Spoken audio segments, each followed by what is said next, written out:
My name is Geoffrey Dean Roberts. The Dean comes from my father's mother, his maiden name, and I am 90, pushing 91 pretty hard. My mother and father were both born in Liverpool.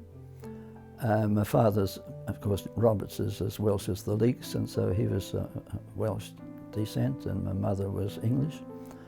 And we went back to, we had our occasions to go to England, and we saw where they were living, and we quite understood why my mother's whole family, except for the older brother, emigrated to New Zealand in 1912. I was born among royalty between Balmoral and Sandringham in the Mount Albert borough. I had two sisters, an older sister and a younger sister.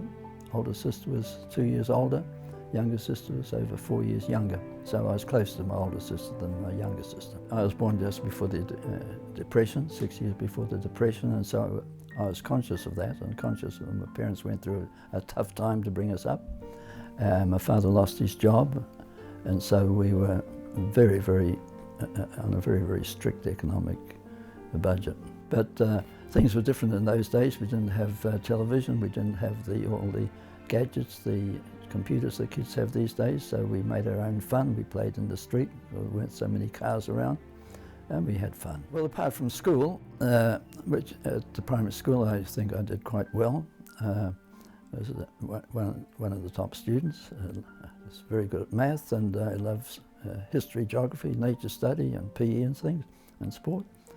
And so we went in the army in December the 1st, 1941. But as you know, the Japanese decided to enter the war and bomb Pearl Harbor on the 7th of December, so we didn't get out after three months, did we? And in fact, because in the army you couldn't be sent overseas till you're 21. Actually, I wanted to join the Air Force when I was 18, but for the Air Force and the Navy you had to have parents' permission because you'd go overseas to train.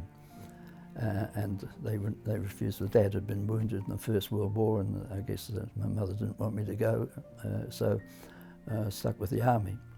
Of course, after our basic training and filling in, digging holes and filling them in again, and doing 2 40-mile route marches a week to keep us out of mischief, the Japanese scare receded from our shores. They let us out after 18 months until we were 21.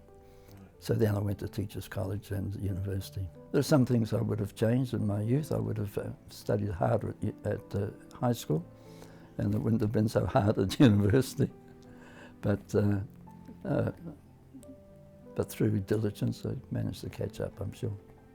I think I'd like to be remembered for being steadfast, faithful, committed, in an age where commitment seems to have gone by the board. The legacy I'd like to leave to my grandchildren.